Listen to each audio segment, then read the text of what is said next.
in Brooklyn. Tim Leonard here with you for the next hour.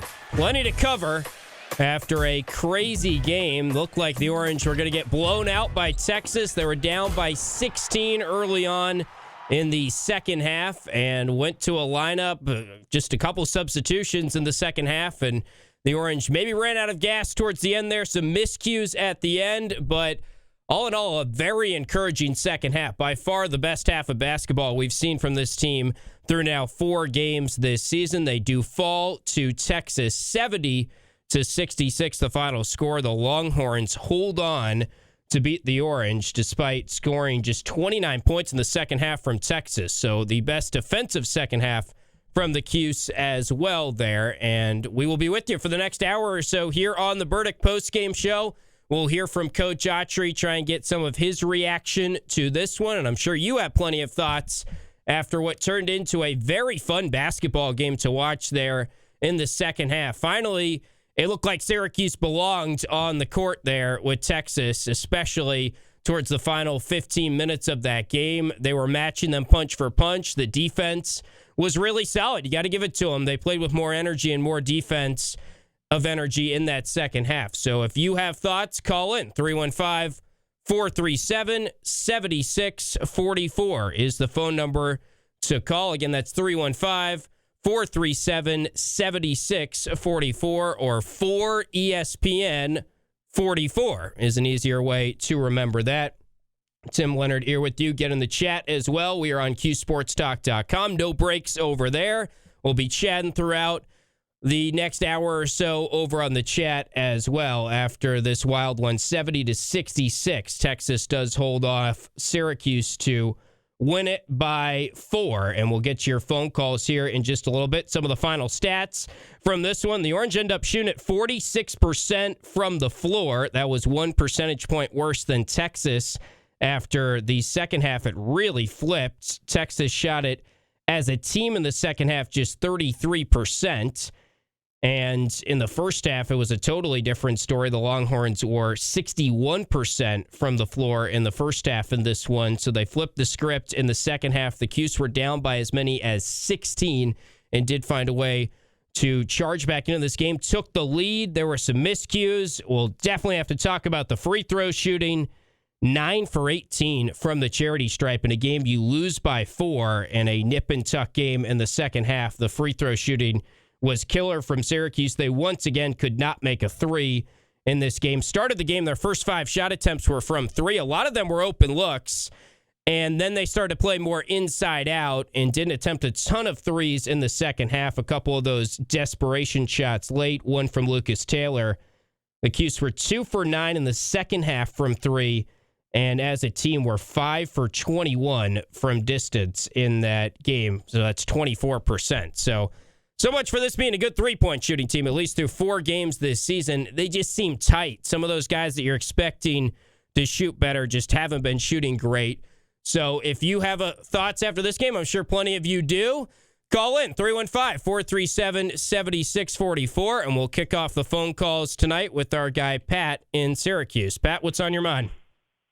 Yeah, cool venue, cool to see the Anthony's courtside, and great fight. The one weakness that this team had in the second half, first of all, people ripped Jay Williams. He made 3 solid points. The first one was when Syracuse was getting all the momentum, and they kind of went away from what they were doing, and he nailed that. He also nailed that they were settling. You had JJ settle for a 3 that he had the whole open lane, and then on the next possession, Bell, who hadn't found his rhythm, he hit that one corner 3, and then 5 minutes later, he took a forced contested 3, and he missed it right when Syracuse had Texas on the rope. So those 2 possessions, and then JJ with his one turnaround that he could have. He kind of shot it to shoot instead of shooting to make the basket. There was no way when it left his hand that it had any chance to go in. You're talking about the one with like a minute or so left? No. Okay. No, I think it was like maybe 2 minutes left. I'm not sure. It was like a half turnaround where he was going one way. He was in the lane, right? Yeah. Okay. And he missed it. Yeah, right. It was just not a good. He made the next one on almost an impossible shot that went in. But But, obviously the free throws, part of it is these guys are playing minutes. I mean, Jay Williams' third point was they had like 2 or 3 substitutions with a couple minutes to go in the second half. So, then they started substituting. Now, I get it in Autry's defense. Lampkin was playing great. Davis was playing great. To me, the difference in the team, I think Davis is looking the part that we thought. Lampkin is looking the part that we thought. And Donnie's having a solid year, but just look across the way at Texas, and that's the difference. If we were getting some production similar to that, I mean, that guy struggled, though, right? Trey Johnson, you're talking about? Well, yeah. I mean, he still was their guy. He just looks way smoother. Like, even on his misses, he looks smoother. And I don't think Donnie Freeman's going to step up and hit 7 straight free throws, which I believe Johnson did. So, he was 3 of 13 to start the game. I think he finished a little stronger than that. I don't have the box score in front of me. But, I mean, I'm talking about full body of work, too. I mean, he's a player. Yeah, he was 4 for 18. I'm with you, though, on the free throws, although he's just a shooter. I mean, Donnie's a different type of basketball player. Are you upset that Freeman wasn't playing at all in the second half? Or where I mean, I think it's interesting that there wasn't a little more chop-up. I thought that was very surprising. I thought Taylor's defense maybe was why. Yeah, for sure. But there's just not a lot of difference.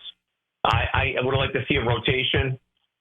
There was a point that you could tell that Bell and Starling and Lampkin, they got smoked on possession after possession after making the run. I thought you had to get those guys a breather. And I mean, it's not like there's a big difference, And I don't know. I think you can't go 0-2. And St. Joe's has got a lot of talent. They do. So if they lose, that's going to be a bigger game than this one, because if you can lead New York 1-1 after the lousy start in the Dome and then the lousy first half, I think you got to be happy and then just move on. And free throws are just awful, just atrocious. Yeah, 9 for 18 from the line. All right, Pat, we appreciate you checking in. That is Pat in Syracuse. Let's keep the phone calls coming here. 315-437-7644 is the phone number to call. Let's go back to the phone lines right now, and we got Chris in the Cuse. Chris, what's on your mind?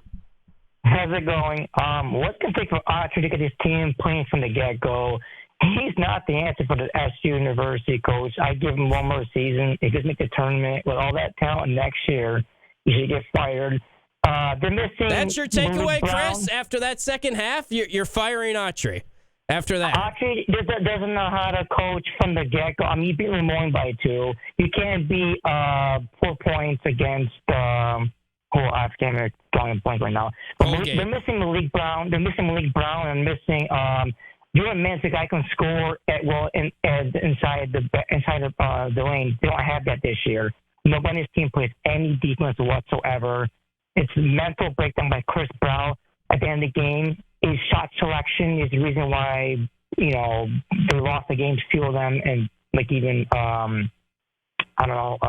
Starling, same thing. I don't know. Coaching is. You're not happy with Starling even? It's like you didn't watch the second half, Chris. I mean, I hear you. It hasn't been a good start, but did you not see some encouraging things in the second half there? SU, no offense to Texas, SU just beat themselves from the get-go. How they start like that from the beginning?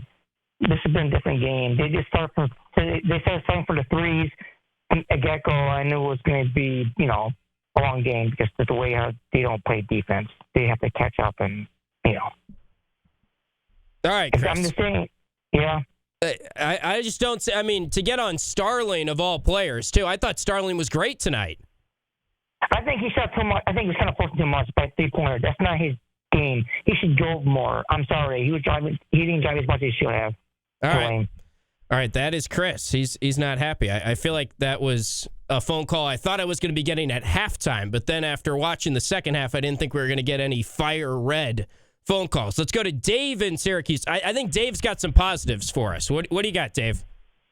I am very happy with this. Even though we lost, I am very happy. I consider a win in my book. I mean, we didn't get blown out. This team could have lost by 20, 30 points the way they were playing. And I've seen people say, oh, fire Red.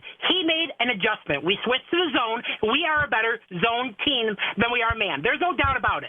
The free throws ultimately cost us. I am seeing this team starting to grow. Now, are we where we need to be? Absolutely not. But we will get there. We hung around. We had a logistic chance to win this game, and it cost us. I will take 1-1 if we can win tomorrow. I will take that as a win for a Syracuse fan, and hopefully we can beat Cornell, and then 5-1 going into Tennessee, and see where it goes. I mean, maybe we can even hang with Tennessee. I mean, this team showed they can play together. They got to work on their free throws. That is number one. Yeah, that was the problem coming into the game here tonight. We appreciate you checking in, Dave, in the Cuse. So he I don't know what, he maybe had a Monster Energy or something. He was flying through that phone call. But Dave bringing some positive energy. I think that's what we need right now is after a second half like that from Syracuse. Yes, the free throw shooting was not good. Got to clean that up. It doesn't take anyone that has to be like some rocket scientist to figure that out. That is something that you point to right after this game. Frustrating to see a turnover late. Carlos thrown to the corner. Bell's not there. There are some things to clean up. This team is a work in progress. Red has said that from the outset. But overall, there were some positives there. And you go into tomorrow night's game, and it probably will be St. Joe's. You got to play well to beat St. Joe's. St. Joe's is right around Syracuse in the KenPom rankings right now. But I think from what we saw, that was the best half Syracuse has played by a mile. I know they did some nice stuff in the second half and overtime against Youngstown State, but that's Youngstown State. So this was Texas. I'm not overly impressed with Texas. I thought they did go cold, and they don't really have a guy that can break you down off the dribble besides Trey Johnson. So I'm not so sure Texas is a top 25 team after what I saw tonight. But Syracuse hung around, and last year's team, down 16, did not have the ability outside of the Colgate game to come back, really. We saw them get down. They got down on themselves. It snowballed, and from there it was a lot of blowout losses. So some encouraging stuff. We do have to hit our first time out here on the Burdick Postgame Show. We will get to Tony in North Carolina. Hang on the line. We'll get to your phone call as we return from break. And if you want to chime in, 315-437-7644 is the phone number to call. Hop in the chat as well. It will be no breaks on CuseSportsTalk.com. Stay with us here, though, on CuseSportsTalk.com and ESPN Radio. Let's go! Gameday radio coverage of Syracuse football. Yeah, that was a couple interesting phone calls back-to-back there. I was trying not to laugh. Helium Dave was even more, I just felt like he was racing through his points even more than normal.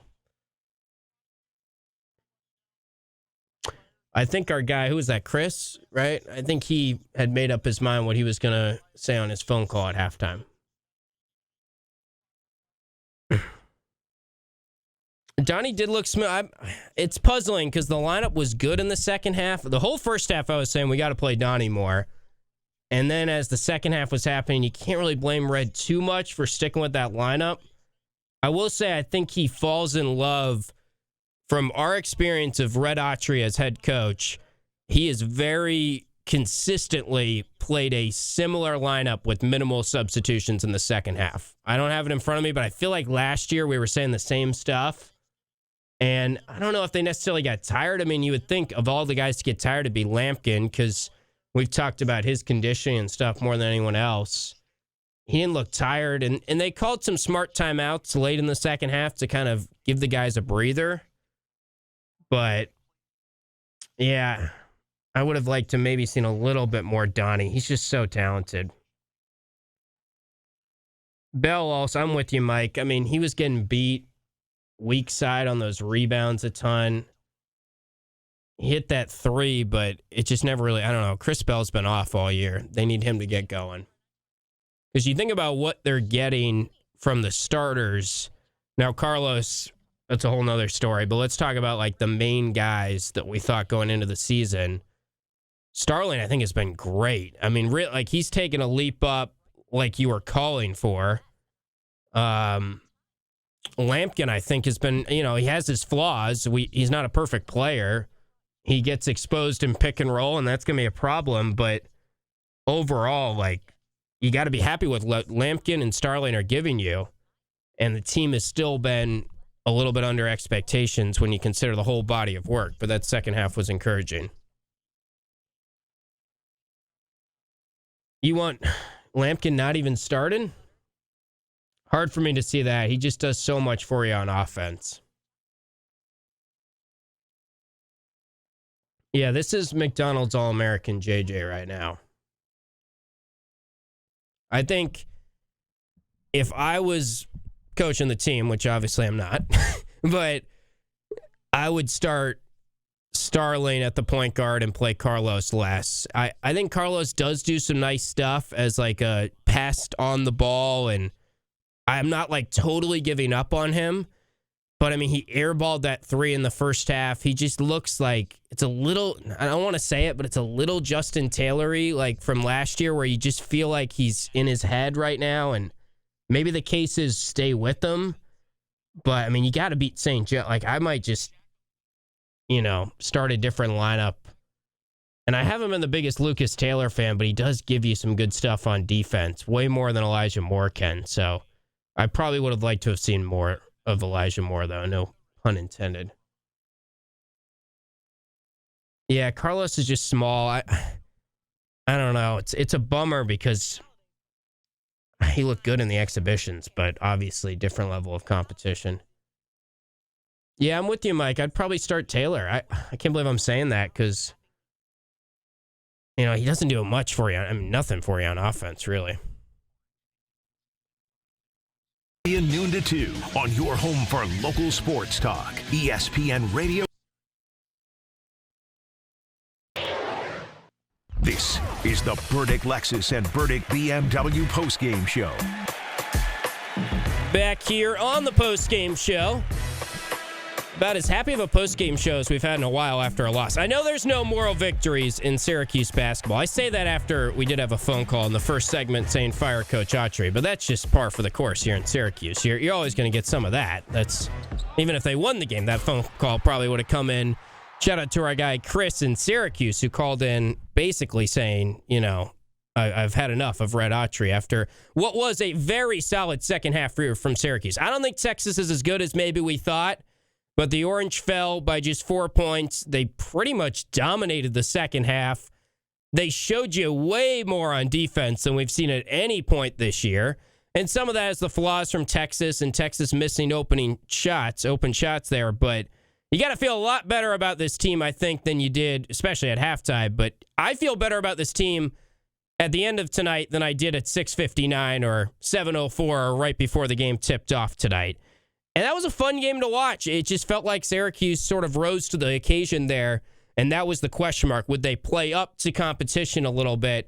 They did in the second half. There are no moral victories. They lost the game, a game that they very well could have won, and it stings because you really would like to see this team get back to the NCAA tournament. You have to get back to the NCAA tournament for it to be considered a successful season, of course, and that is a game that would have held up very nicely. Quad 1 win, maybe quad 2, something in that neighborhood if they were able to get the win. But let's go back to the phone lines. We're here for the next 40 minutes or so. 315-437-7644 is the phone number to call. And let's go to Tony in North Carolina, who is waiting patiently. What's up, Tony? Hey, thanks for taking my call. I do agree with you. There are things that they need to clean up. The other thing I'm going to say is also free throws. Those are important. Mm-hmm. And want to rebut the comment of that caller that called about firing Red. That to me is just ridiculous. We're 4 games into the year and already we're listening to this stuff. Now, I lived up there, had season tickets, moved down here, and even down here, I still hear the fire coaches up there. It's just crazy. I just want to, kind of call that out a little bit. Maybe a little bit of patience here. After all, that team needs to gel. They're not used to playing together. How many transfers do we have in the starting lineup? And a freshman. So, come on. 4 new freshmen, 3 new transfers. So it's a new team for sure. Yeah. There you go. And good that's points. What I want to say. Thank you. Thank you for taking my call. All right, Tony. from North Carolina. I love it. He did the reverse of me. I started in North Carolina, went up to Syracuse, so he's got the better weather right now. But Tony with some good points there. Talking some sense into Chris in Syracuse. I'm just going to be ragging on Chris in Syracuse the rest of the night, I guess, is where we're heading. Let's stay with the phone calls. Let's check in with Steve in North Syracuse. Steve, what do you got after this one? Well, my first comment is that I wonder how many callers would still have their jobs if they were evaluated by the standards they apply to coaches. Right. Not many.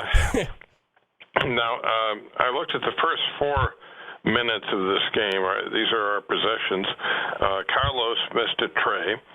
Bell missed a three-pointer. Bell missed a three-pointer. Bell turned it over. Starling turned it over. Freeman missed a three-pointer. Starling missed a three-pointer. That was our first. Yeah. That was our first 7 possessions of the game. We were down 0-9. And I thought to myself, you have to play defense to make comebacks. You can't get comebacks without stops because you got to outscore the other team the rest of the game.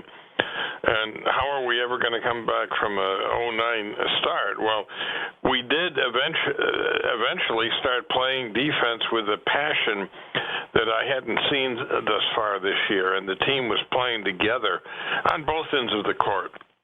And, if they can remember how much fun it was to play the game that way and carry that on into other games, and we could still have a very good season here.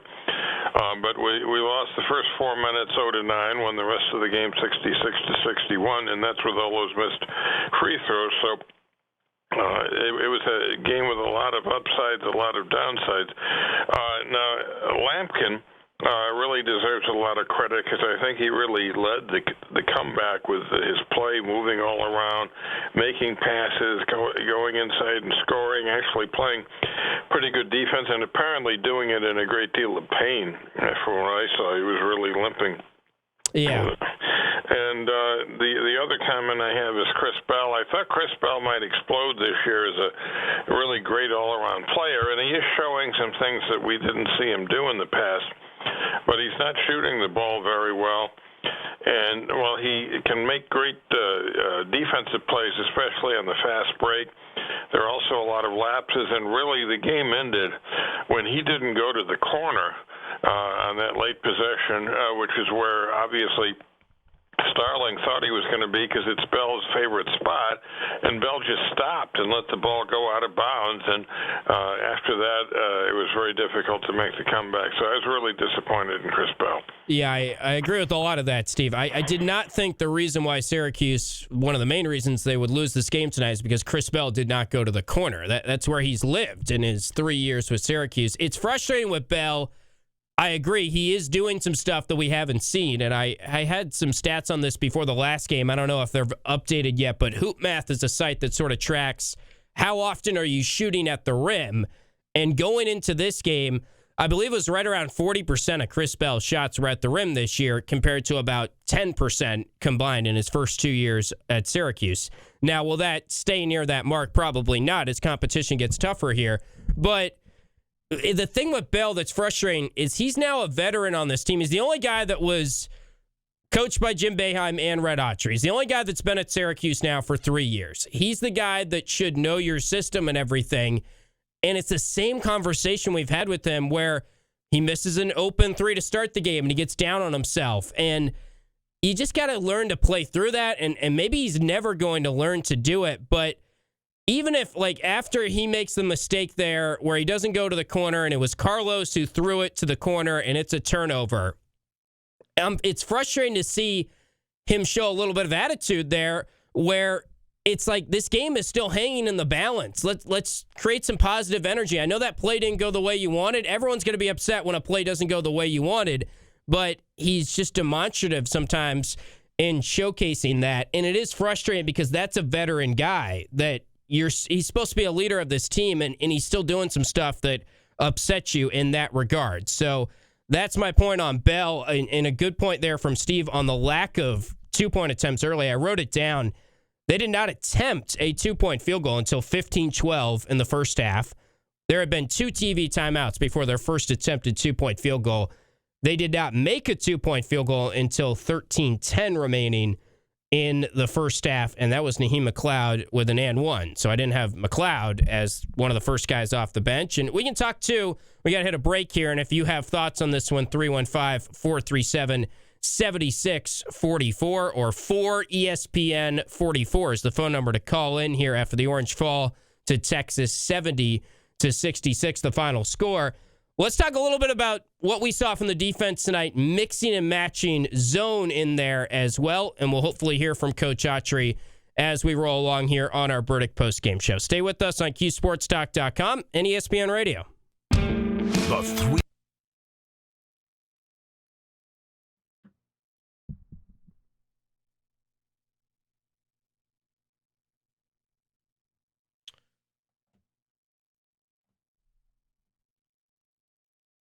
What do we got with the chat? I can't keep up. You guys are going fast. I think the lineup is J.J. Taylor, Donnie, Jair, Lampkin. That's a lot of bigs, though, right? I think you got to I mean, the thing, and Steve, I agree with him when he said, the thing Chris Bell isn't doing right now is making shots. Well, that's kind of encouraging that, I mean, he's going to hit shots. Like, I know it's frustrating to watch him get down on himself, and as I said, we're still dealing with that, but he'll start making some shots. So you can't, like, give up on Bell. It's the same thing with Freeman. I'd like to see just a couple more rotations there in the second half because, you know, there's been so much chatter about this is a deeper team. I get riding the hot hand, but I think you want to keep a guy like Freeman confident as a freshman. You want to keep Moore confident as a freshman.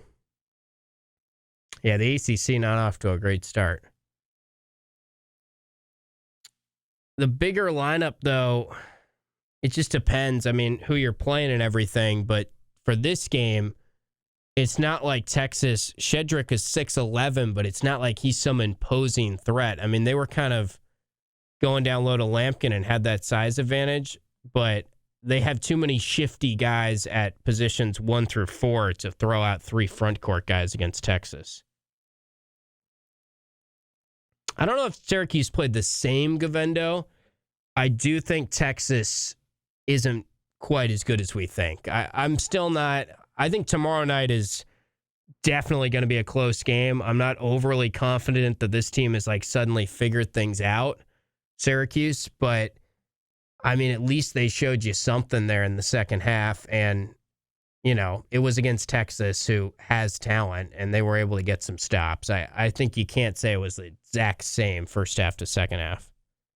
Eddie cannot jump. I think Kevin Brown said he's 6'10" with a 6'11" reach or something like that, which is a pretty good line. He's below the rim, as some of our callers don't like watching. Freeman being on the bench down the stretch is a travesty. Yeah, I guess T-Take's like, who would you have taken out? Chris Bell? Is that what you're going to say? And keep Davis, Bell, or Davis, Freeman, and Lampkin? I think they should have played Donnie Freeman more. And I'm a little frustrated that you just didn't use him at all in the second half, but I don't really know if I would have messed with the front court the way Davis and Lampkin were playing. And they're just veteran guys, too. Chance Westry's first game, I have no idea. Probably a couple minutes against Cornell that's probably on the optimistic side even. It just takes time, guys. I know everyone wants him, but he's practicing. He looks to me like he's healthy, but you got to get it. I mean, keep in mind, he has not played like against other guys very much, and it takes time to work your way back. I think it's just underrated how you got to get into game shape. Yeah, I would say maybe a little bit against Cornell, but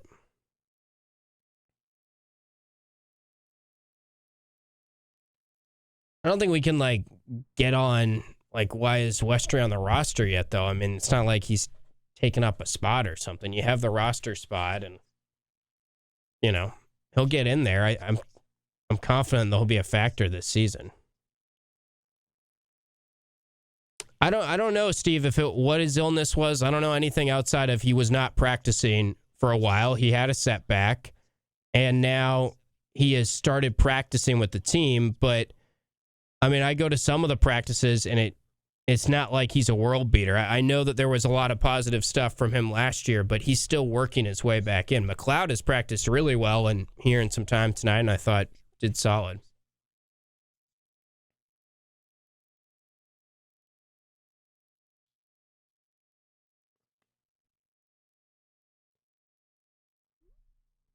I'm not sure, Steve, if it was injury or illness. I haven't asked.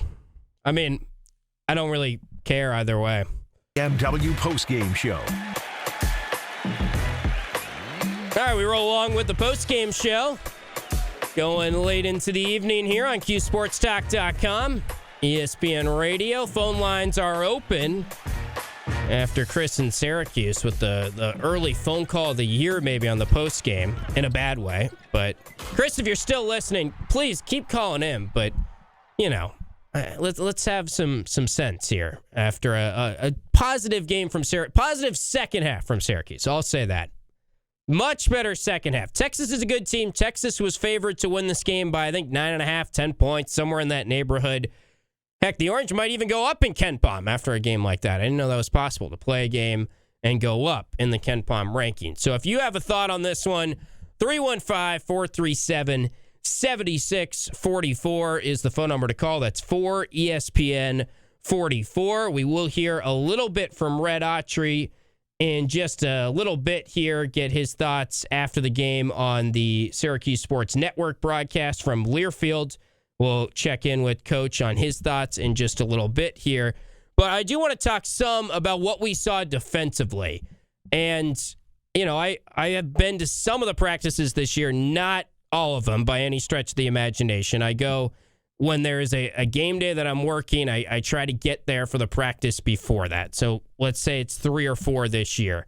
And I will say the team has practice zone at the end of that practice, not like a ton, but at the end of every practice I've been at this year, they have worked in some 2-3 zone.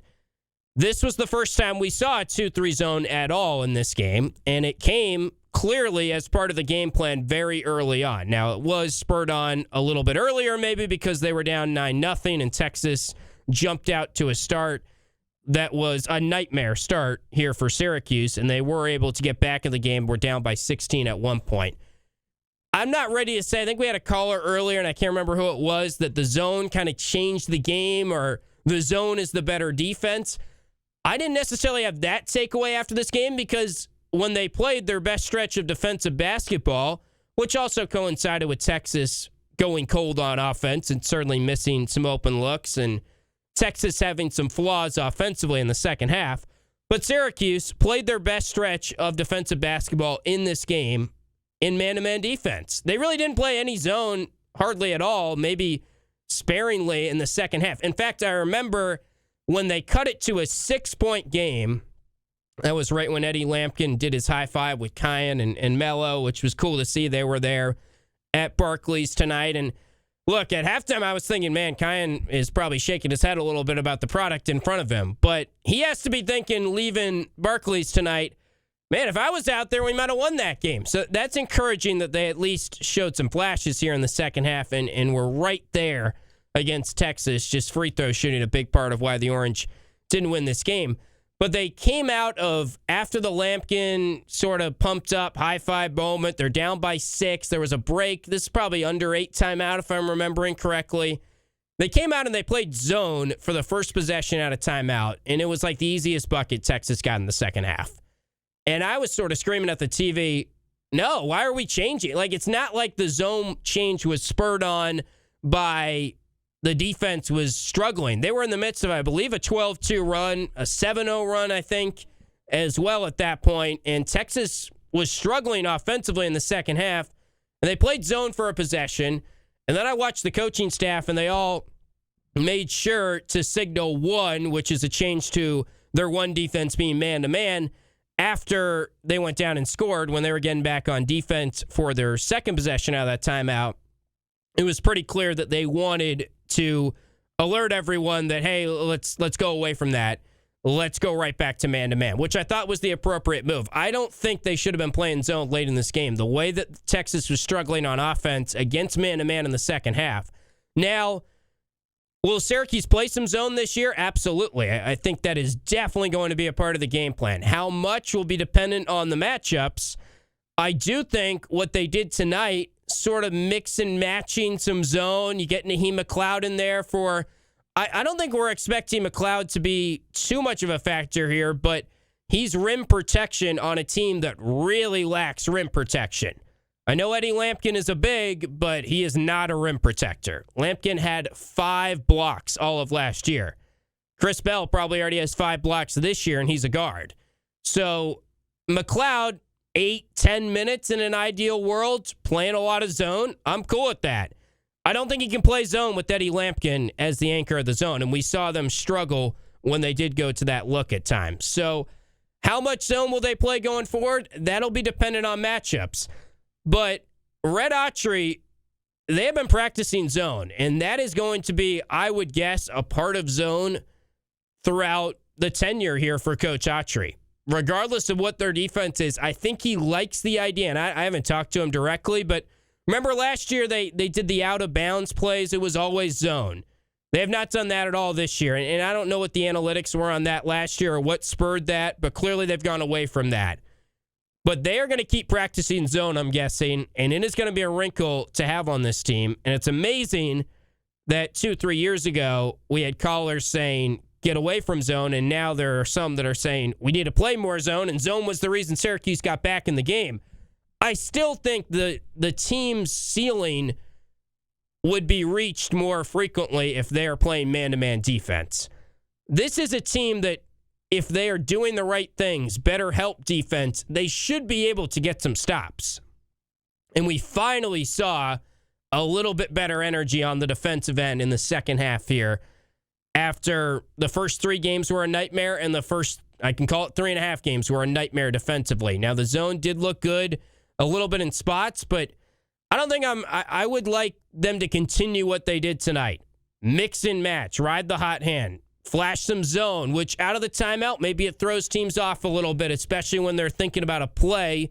A lot of coaches are trying to dial up a play on an ATO. If you go to zone, that kind of throws it out the window. So that's partially why I think the motivation was last year with the out-of-bounds plays. A lot of coaches have 5 or 6 plays they go to out of bounds. If you go to zone, that kind of makes it so they have to go to a different offensive set, or they can't use that play a lot of the times. So Syracuse isn't doing that this year, 2-3 zone, but they have been practicing it. And I remember Chris Bell, you can go back and find this comment probably. ACC Media Day was on the Field of 68 preview show for the ACC. Chris Bell and J.J. Starling were chatting with the guys of the Field of 68. And they posed a question to him kind of saying like, you know, how's it not playing zone this year? Like, you guys are all man-to-man. And that's the talking point with Syracuse, right? It's all man-to-man to the general observer. And Chris was like, we're always going to have a little bit of zone. That's always going to be a part of Syracuse, and I think it should be that way. That was something to the effect of what he said. I'm paraphrasing, but they have been practicing zone, and I think zone will be a wrinkle going forward, and I think it should be. Although I don't think it was like some revelation coming away from this game that stop the man-to-man completely. Let's play strictly zone. I'm not there yet. Could we get there at some point? Maybe. Because, again, I just don't think Texas really showed you much offensively in this game. They had one guy, Trey Johnson, going into this game that was a bulk of their scoring, 24 points per game, and he went cold in the second half especially. Give credit to J.J. Starling, who was guarding him a lot of the game. Give credit to Lucas Taylor, who was on him some. But Johnson's a freshman who just, in his first big college basketball game, I know they played Ohio State in the opener, so, I mean, he did go off in that game. So maybe I should call it his second. But this was a different level of sort of intrigue. Barkley's, Melo's in the front row, all that. It's almost like a road environment with Syracuse and the contingency they have there at Barkley's. So, yeah, I thought the man-to-man showed strides in the second half, and I wouldn't, want them to play 80% zone tomorrow night or something like that. By the way, I should be keeping tabs on that St. Joe's game that is in progress right now because St. Joe's, of course, is playing Texas Tech, and that game will decide who the Orange are playing tomorrow night.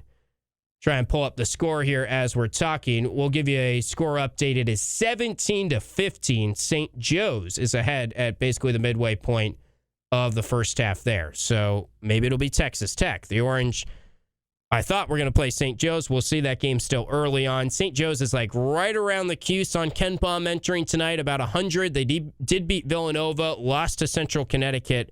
They're 3-1 on the year. Texas Tech has played literally nobody. I don't know how these Big 12 teams do it. They really help out their net rankings. I guess Texas is now in the SEC, but they help out the net ranking with just playing no one. And I know Syracuse didn't really play anyone, and they still didn't, but gosh, they at least play Youngstown State, who's under 200 on Ken Palm. Some of these teams just play no one. And Texas Tech, I feel like every year has kind of done that. Maybe I'm wrong. Maybe someone will fact check me on that. But we'll hit our final break here on the postgame show. We'll hear some from Coach Autry, get his thoughts after this one. And if you have a phone call or a thought after this one, you can call in here, 315-437-7644. We're back after this on CuseSportsTalk.com and ESPN Radio.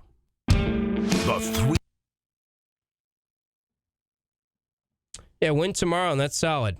4-point loss and win. I mean, especially if it's Texas Tech, that'd be a nice win to bag. Yeah, we only had one fire red call. That's not even that many, really. Yeah, let's see. Who did Texas Tech play? I looked at it earlier today. Of course, Texas, too. I'm talking like bottom of the barrel. So Texas Tech is 10 on Ken Palm. I'm sure their net ranking will come out great when it's revealed. They played Bethune-Cookman, 280 on Ken Palm. Northwestern State, 292 on Ken Palm. Wyoming, 213 on Ken Palm. And then big bad Arkansas Pine Bluff, who is 362 on Ken Palm. I didn't even know there were 362 schools, honestly. So, yes, I mean, Syracuse played Lemoyne, is like 340, and then they played Colgate, who was not as good as they have been on paper, and I don't think they will be quite as good as they have been recently. But, I mean, the fact that, like, the Orange are still playing Colgate after they've challenged, I know it's like a rivalry and everything, but I don't know. There's just not a ton of benefit to playing Colgate, and they're still playing those teams, whereas everyone else, not everyone else, but a lot of these teams are just, like, easing into it. And, you know, that can backfire. Like, they might lose to St. Joe's because they just haven't played anyone. But, I don't know. I think Red has scheduled pretty well, and I just wish that like, benefited you. I just wish margin of victory wasn't weighted so heavily in the net. I don't really understand it. Scottie Pippen, Arkansas Pine Bluff, yeah. But he's not on the team right now. They're not good.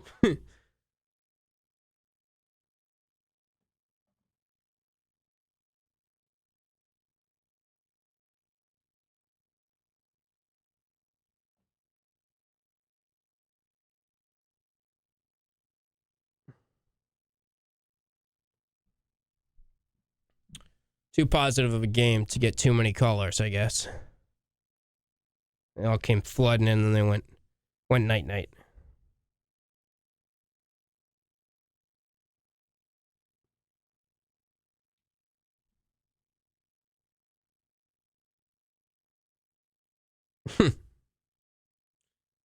Yeah, free throw shooting really rough, Edna. They are shooting. Oh, I'm on Texas Tech's page still. Texas Tech is shooting 68% from the floor. Oof. Against big bad Arkansas Pine Bluff.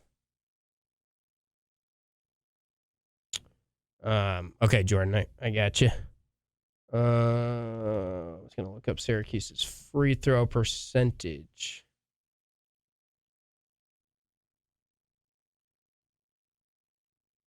Syracuse 102 on Ken Palm. They went up 5 spots. Look out.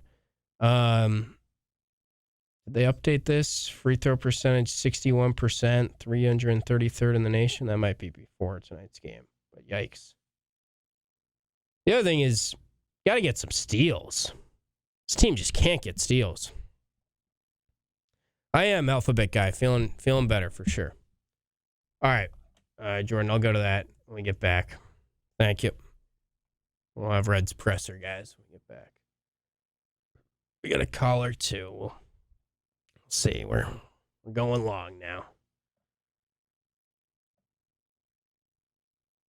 Yeah, they've got to be like the worst power conference team right now in free throw percentage. They also have the worst power conference defensive efficiency on Ken Pom, which maybe that'll change, but it's kind of crazy. Defense went up to 145, so I think that's still the worst, but it was like 160-something. Whatever that's worth. Higher GMAC, yeah. Fire red, higher GMAC.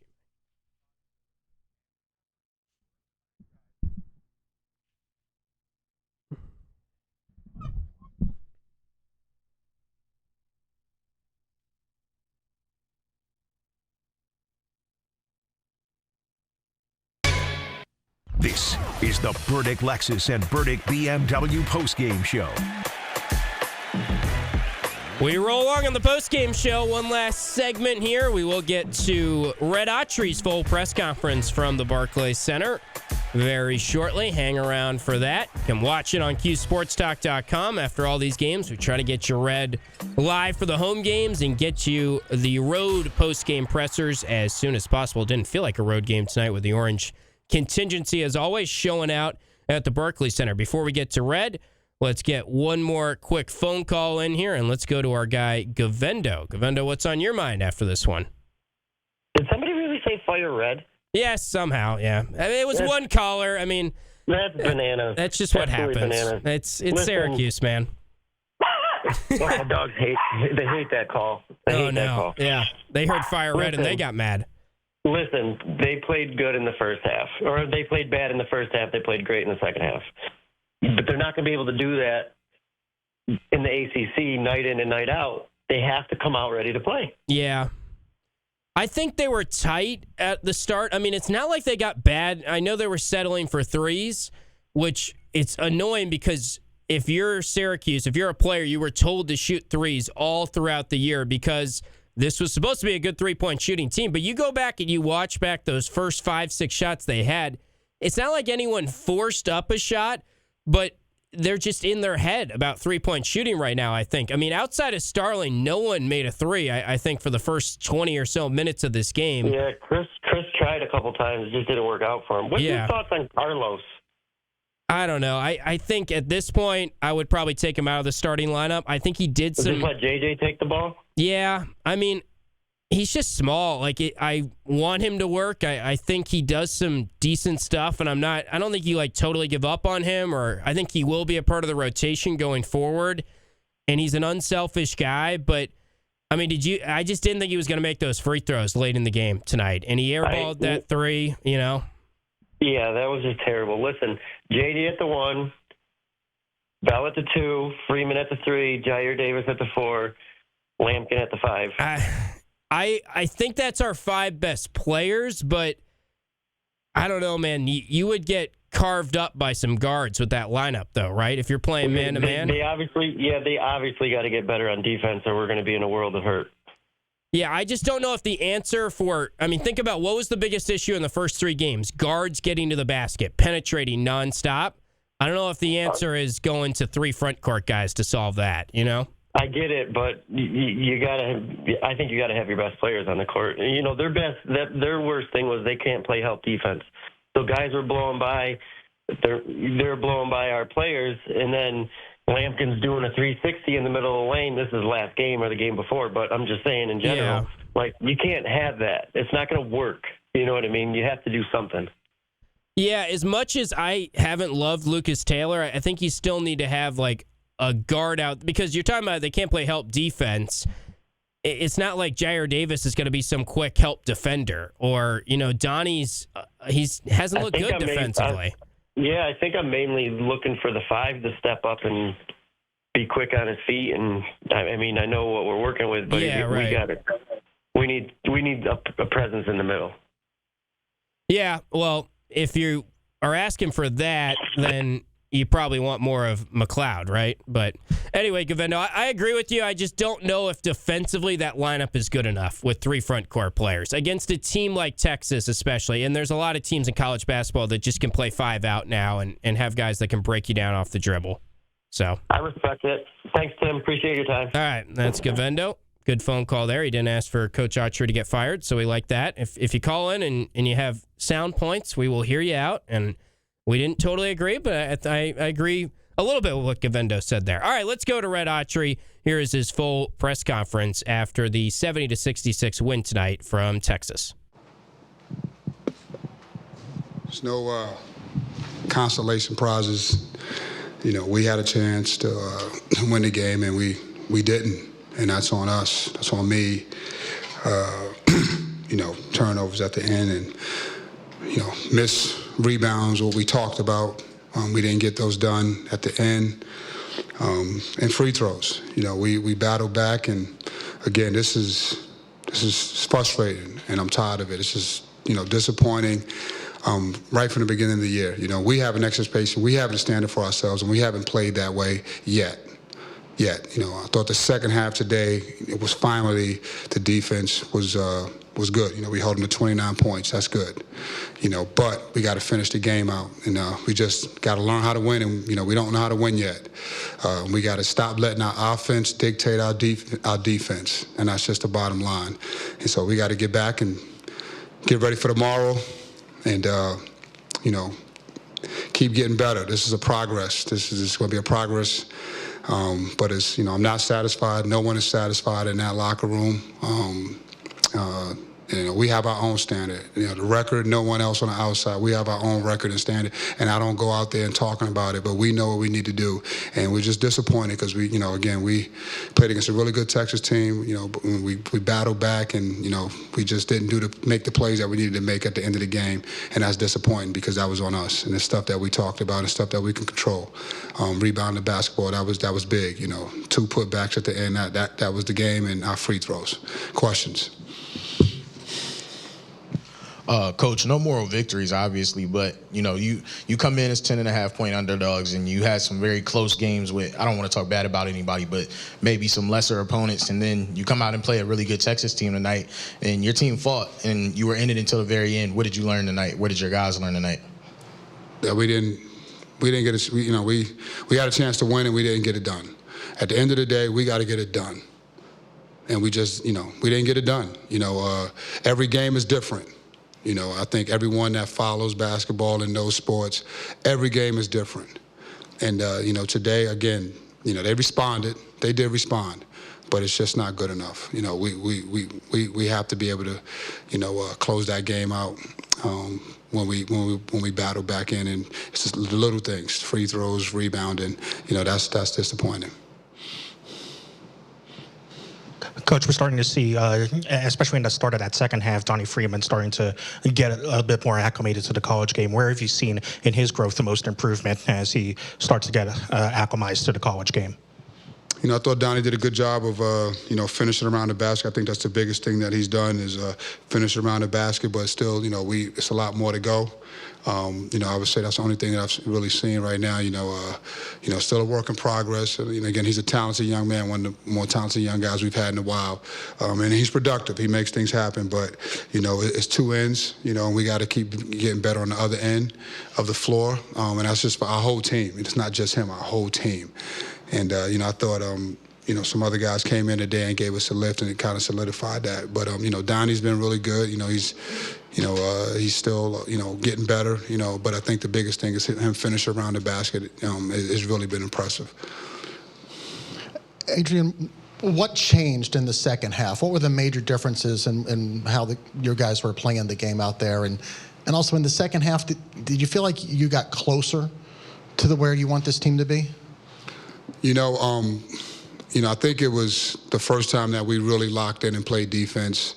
And I thought that was the difference in the second half. Defensively, I thought we did a really good job of in our man-to-man defense. I think when we broke it down. I think our man defense, towards the end was really good. We just those 2 rebounds, but again, we got to do it again. We got to come out. We know we can do it. We know we can play defense. We know we can be a better team. We know this, and it's we just don't have time. We're playing against guys every night, and good teams every night. It's no off night, so we got to continue to get better on that. But it was a step in the right direction that they can see that they can do it, and how much effort it takes. And if you just stay disciplined and locked in, that it can be done. Coach, on the inbounds pass late from Jaquan to Chris in the corner, what did you see there in terms of that play breaking down? I didn't get a good look at it. It looked like he was wide open. I don't know what happened. Seemed like he might have stopped. He didn't kind of move to the ball. That was, again, we got to complete that. Whether it's a shot or not, we can't turn it over down there.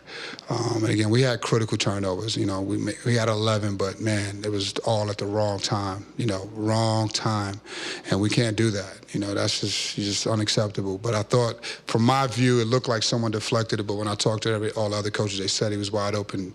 We didn't move to the ball. He didn't get it right where he wanted it at, and it was a turnover. So again, y'all might be able to correct me. I didn't see it from my view. It looked like it got tipped, but obviously it didn't. Yeah, Adrian, I know I hear all that you're saying about, you want to win and all that, but the second half defense was the best defense you guys have played this year. And I'm curious about what has happened since the last game to this game. What specifically did you want your guys to do better, and what did you think they did better in the second half of this game? I thought we were more connected. I thought we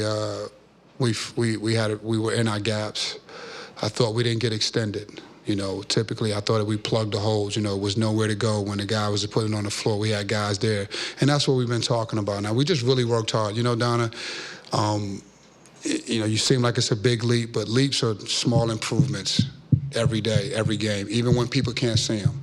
Right? Each game, we slowly got better in certain little areas, even though, it didn't show up big. And I thought today it kind of came together, especially in the second half, more consistently for a longer period of time. And we got to keep building on that. We work really hard on defense. We really do. We put a lot of effort into it. And I think these guys are, hopefully, they got it on film now that they can do it and it can be done. And, we just got to keep building on it. Coach, how hard is it when you guys get behind 9-0 right away, right off the bat, and you guys are kind of down double digits throughout the first half? How hard was it to try and kind of dig yourself out of that hole, and kind of how did you sort of do that in the second half? I mean, if you watch our first 3 or 4 games, we've been down. This is the one thing I'll say about this group. They keep their composure and they keep battling. All right, so we've been down 9. Couple of games this year early, and so again, we kept our composure. We had great shots, great looks, right in the beginning. We missed them, and we still not shooting the ball the way we know we can shoot the ball. But they were all good shots, and typically, when you're getting good shots, it allows you to kind of, stay confident. It wasn't like we got bad shots. We drove in there a couple of times because we wanted to put pressure on the rim, and we didn't get the call, but that happens. But I like the way we were getting shots. I like our aggressiveness, and I kept telling the guys, hey, those shots are going to start falling. And then obviously we stayed with it. We switched up some defenses, got a couple of stops, and we got out and got a couple of easy ones in transition, and that's what we needed. And I thought that kind of got us going. Coach, defensively, you guys also played some zone. Was that something you anticipated coming into the game, or was that sort of a heat-of-the-moment decision? No, we work on it. We work on it. We knew, Texas is an explosive team, and, we just wanted to give them some different looks. Again, they were very, especially in transition. I thought our transition defense was probably the best it's been all year. And so, coming into the game, again, I'm not against the zone. That's not what this is about. But, I thought we worked at it. It looked good. I thought this would be a good game for it. Again, I'm going to do whatever it takes to give us the best chance to win. And, so again, today I thought the zone was part of the game plan to help us win. Try to win. Coach, I think for the season you're around 25% from deep, or 27% from deep. I guess this is kind of a generic question. When do you say to yourself, "This is who we are," or do you think, you said you were getting good shots, but they're not falling. So do you think the capability is there for those to go down more, or at what point do you say, okay, this isn't working, maybe we have to approach offense a little differently? I'm very confident in these guys. We work a lot at it. I've seen it. Again, and I think we got the right guys taking the shots. We got Chris Bell, who we all know, gets the majority of our shots. JJ, those are the 2 guys that we want taking the shots. Elijah Moore, And the other guys, they taking one or two. So we got the right guys taking the shots. They're just not making them now. Now, when you don't have the guys that, can't make the shots, taking shots, that's the problem, right? But in today's game, we can't just, shut down and try to do something different. Again, I think we have a good balance. We're scoring inside. Now we got to get our outside going. And I thought we had good shots in the beginning of the game. We just didn't make them, So, and we got the right guys taking them. So I'm okay with that. Time for one more. Coach, free throws have been kind of a struggle all season so far and definitely showed its face tonight. How do you explain those free throw struggles overall, especially tonight? You got to make them. You got to make them, and we work at them, and we got to make them, and we're not. We're leaving so many points on the board, even. Losing, just leaving a lot of points out there. Even in our first couple of games, we still miss free throws, and that's the difference. Again, we're, offensively, we haven't played well all year yet. We just haven't. Defensively, tonight was a step in the right direction. But we just got to keep going, keep building. But free throws is something that we have to make them. It's not an excuse for that, and that was the game. If you look at right now for 9 for 18, that's just too many misses. We have to make those. We work at them. We just got to continually work at them, they have to start. We have to start making them if we want to win. Thanks, Coach. Thank you. Our locker room will be open. We're in the New York. All right, that is Coach Autry as we welcome you back in on the postgame show, wrapping things up here. And by the way, it looks like St. Joe's is going to take a halftime lead against Texas Tech. Of course, the Orange are playing tomorrow night. We know they are starting at 7. ESPN2, same deal. Barclays Center. St. Joe's is leading Texas Tech 33-26. There's a little over 4 minutes to play in the first half in that second game. So that will be an upset for St. Joe's. If St. Joe's wins, of course, the Orange will play Texas Tech. That'll be the third all-time meeting between the Cuse and Texas Tech. Last time they played them, they got their one win in the two innings so far against Bobby Knight in 2005 in a game at a neutral site where Syracuse just blew the doors off of them. That was back in 2005. Orange have not played St. Joe's since 2007, 4-4 all-time against the Hawks. So we'll see if it's ESPN tomorrow night. Maybe it's ESPN or ESPN2. I don't know. We're getting a commenter. Coach D says ESPNU. It's on one of the channels tomorrow night. We'll see if it is St. Joe's or if it's Texas Tech. Of course, the loser will meet the Orange tomorrow night. But that's going to wrap things up on the Burdick postgame show. The Orange falls 70-66.